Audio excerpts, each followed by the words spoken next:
नमस्कार, राष्ट्रपोस्ट से मैं पवन केसवानी। बीते 18 जून को छत्तीसगढ़ के मुख्यमंत्री विष्णुदेव साय के निवास पर बैठक सामान्य हुई या असामान्य हुई, इसे लेकर अपने अपने राजनीतिक चश्मे से लोग गणना कर रहे हैं।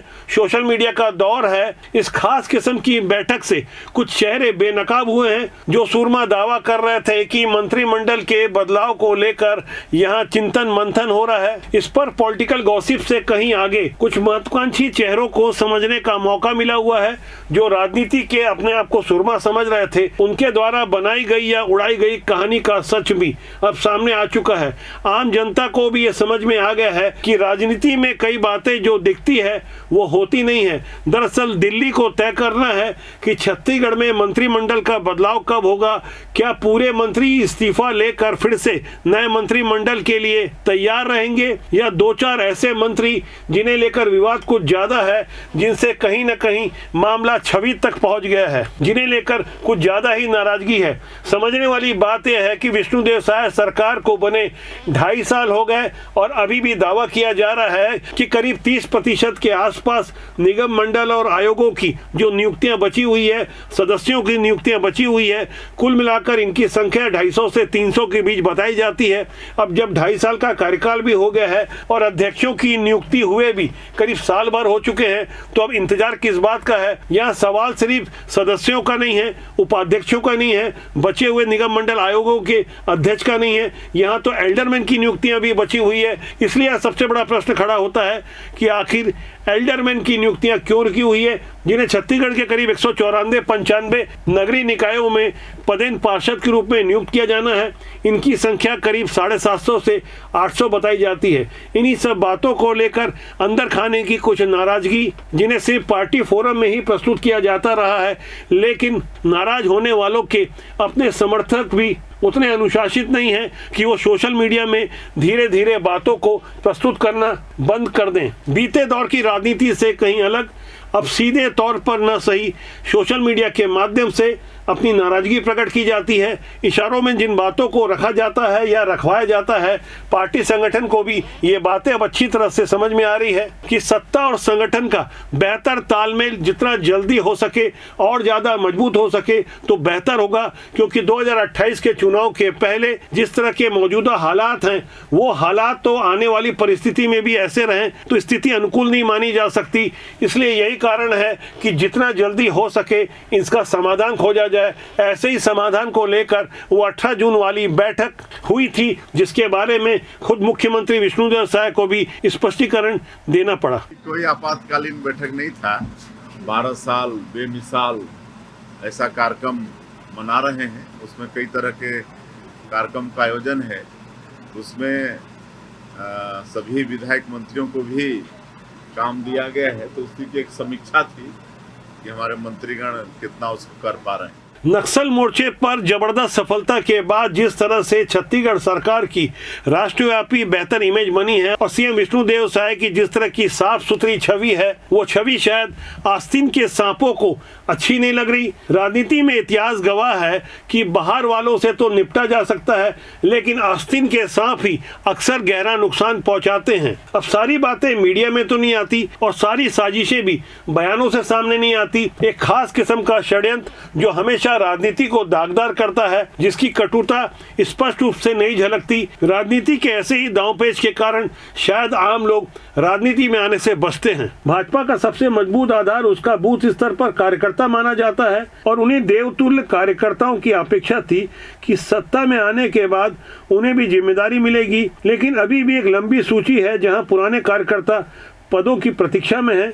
यहाँ सबसे बड़ा सवाल यह उठता है कि क्या ऐसी नियुक्तियां किसी खास रणनीति के तहत रोकी गई है। अब देरी इतनी हो चुकी है कि ये प्रश्न खड़ा किया जाने लगा है कि क्या 2028 के विधानसभा चुनाव के आते आते तक या उसके ठीक पहले चुनाव आचार संहिता को ध्यान में रखते हुए ये नियुक्तियां की जाएगी। अब नहीं की जाएगी तो कब की जाएगी। स्वाभाविक रूप से ऐसे बड़े प्रश्न कहीं न कहीं प्रमुख रणनीतिकारों को असमंजस में डाल देते हैं और वो निरुत्तर हो जाते हैं। हर मुलाकात के बाद एक ही उत्तर मिलता है, देखेंगे। दरअसल ऐसे आश्वासन देने वालों की अपनी मजबूरियां हैं और इन्हीं मजबूरियों के स्थायी समाधान को खोजने की कोशिश हुई थी। वो 18 जून की खास बैठक, जहां अंदर खाने बहुत कुछ हुआ, लंबी चर्चा हुई, 5 घंटे देर रात तक बहुत कुछ समझा गया, बहुत कुछ समझाया गया, जहां से आने वाले कल के लिए एक खाका तैयार किया गया। दरअसल जो भाजपा की राजनीति की गहरी समझ रखते हैं उन्हें अच्छी तरह से पता है कि भाजपा की कार्यशैली में संगठन हमेशा केंद्र में रहता है। सरकार के फैसलों पर संगठन की नजर होना सामान्य बात है, लेकिन हालिया घटनाएं संकेत देती है आजकल संगठन अधिक सक्रिय भूमिका में है। नियुक्तियों के बाद प्रदर्शनों की भी समीक्षा हुई। अब यह समझने वाली बात यह है कि बैठक से बाहर आने के बाद डिप्टी सीएम जो संगठन से लंबे समय से जुड़े रहे हैं, भाजपा के प्रदेश महामंत्री रहे हैं, युवा मोर्चा के प्रदेश अध्यक्ष जैसे अहम पद में रहे हैं, इन्होंने अपने बयान में जब ये स्वीकार किया कि ये बैठक संगठन प्रमुखों के साथ हुई, यानी ये बैठक कैबिनेट की तो नहीं थी, वैसे कैबिनेट की रूटीन बैठक होती रहती है, तो ऐसे में समझने वाली बात यह है कि क्या ऐसी खास बैठक जहां संगठन मंत्री मौजूद थे वहां मंत्रियों के परफॉर्मेंस का कोई खास ऑडिट हुआ। जबकि बैठक से कुछ घंटे पहले संगठन स्तर पर एक अलग ही बैठक हुई जिसमें क्षेत्रीय संगठन महामंत्री अजय जमवाल के अलावा प्रदेश संगठन महामंत्री पवन साय और प्रदेश के तीनों महामंत्रियों के साथ चर्चा होती है। इसके बाद संकेत मिलता है कि वहां से एजेंडा तय होता है। वैसे तो भाजपा समय समय पर अपने मंत्रियों की कार्य समीक्षा करती है, ये परंपरा रही है, लेकिन केंद्रीय नेतृत्व लगातार राज्यों के कामकाज पर जिस तरह से नजर रख रहा है, खासकर लोकसभा चुनाव के बाद कई राज्यों में प्रदर्शन आधारित मूल्यांकन हुआ। छत्तीसगढ़ में भी मंत्रियों की कार्य क्षमता की समीक्षा चर्चा का विषय बनी हुई है। ये समझने की कोशिश की जा रही है कि जनता के बीच किस मंत्री की कैसी इमेज है और वो अपने विभाग में किस तरह का परफॉर्मेंस दे रहा है, और ऐसे परफॉर्मेंस से क्या 2028 का चुनाव जीता जा सकता है। आम जनता के साथ साथ कार्यकर्ता उस मंत्री से कितने संतुष्ट हैं, इसलिए कोशिश की गई थी कि कार्यकर्ताओं की समस्याओं के समाधान करने के लिए प्रदेश भाजपा मुख्यालय कुशाभाऊ ठाकरे परिसर में मंत्रियों को बारी बारी से बिठाया जाए। रुक रुक के कोशिशें होती रही, फिलहाल वो सिलसिला भी अभी थमा हुआ है। ऐसे में समझने वाली बात यह है कि किस मंत्री की राजनीतिक स्वीकार्यता बढ़ी है या किसकी घटी है, ऐसे सभी बिंदुओं की समीक्षा करना भी जरूरी है। ऐसे माहौल में समझने वाली बात यह है कि क्या विष्णुदेव साय मंत्रिमंडल के सभी मंत्रियों से इस्तीफा लेने की जो बात उड़ी थी या उड़ाई गई थी, दरअसल वो गुजरात फार्मूले की बात समझाते हुए राजनीतिक विश्लेषण प्रस्तुत किया जा रहा था, लेकिन सुविधा अनुसार इस बात को मजबूती से प्रस्तुत किया जा रहा था कि पूरे के पूरे मंत्रिमंडल का इस्तीफा लिया जाएगा। ऐसा कहने और मानने वाले मानो ये साबित करना चाहते थे कि उन्हें इस बात की पक्की जानकारी है, जबकि मौजूदा हालात में रायपुर कुछ तय नहीं करता। जो तय होता है मजबूत और बड़ा निर्णय दिल्ली से ही होता है। कब कौन कितना कहाँ बैठेगा और किन नए चेहरों को ज़्यादा प्राथमिकता देनी है, इस पर भी काफ़ी होमवर्क किया जाता है। और इसी होमवर्क की परिणति है कि मौजूदा समय में छत्तीसगढ़ में मुख्यमंत्री को मिला के जो 14 मंत्री हैं उनमें से 10 पहली बार बनाए गए मंत्री हैं। आश्चर्य की बात तो तब हुई कुछ महीना पहले जो 3 नए मंत्री बनाए गए थे वो भी पहली बार मंत्री बने थे और पहली बार विधायक ही बने थे।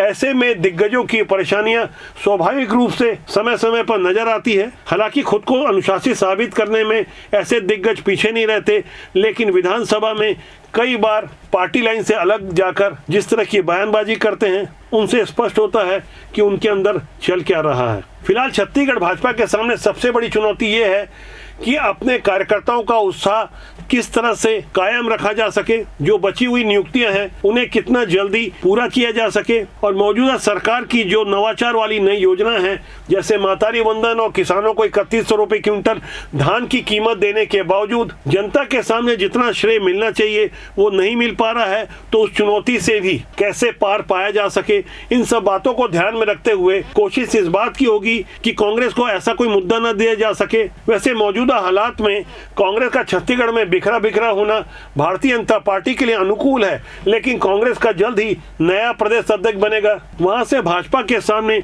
परफॉर्मेंस एक बड़ी चुनौती होगी कि कैसे 2028 तक अपने जमीनी कार्यकर्ताओं को संतुष्ट रखने के साथ साथ आम जनता के सामने एक प्रभावी विजन प्रस्तुत किया जा सके जिसके बूते सरकार रिपीट हो सके। वैसे भूपेश बघेल सरकार ने जो गलतियां की थी उससे सबक लेकर मौजूदा सरकार ने जीरो टॉलरेंस की नीति अपनाई है। भ्रष्टाचार की जहां भी शिकायत मिलती है वहां सख्ती से कार्रवाई होती है, लेकिन ये नहीं कहा जा सकता कि समाज में नई सरकार बनने के बाद भ्रष्टाचार पूरी तरह मिट जाएगा। लेकिन तुलनात्मक रूप से जो बड़े बड़े घोटाले हो रहे थे वैसे घोटालों की खबरें अब नहीं आ रही है। ये सरकार की एक बड़ी उपलब्धि मानी जा सकती है, लेकिन क्या जनता भी ऐसी उपलब्धियों को स्वीकार कर पा रही है? इसे भाजपा के रणनीतिकारों को समझना होगा। 2028 के चुनाव को लेकर जिस तरह से फिलहाल तैयारी चल रही है उसका ब्लूप्रिंट या विजन तो प्रस्तुत नहीं किया गया है, लेकिन अंदर खाने की वो सारी बातें जो नहीं बताई जाती, गहराई से समझने के बाद हम आप तक वो सारे विषय वस्तु रखते हैं ताकि आप राजनीति में जागरूक रहें। एक अच्छी राजनीति स्वस्थ लोकतंत्र के लिए आवश्यक है।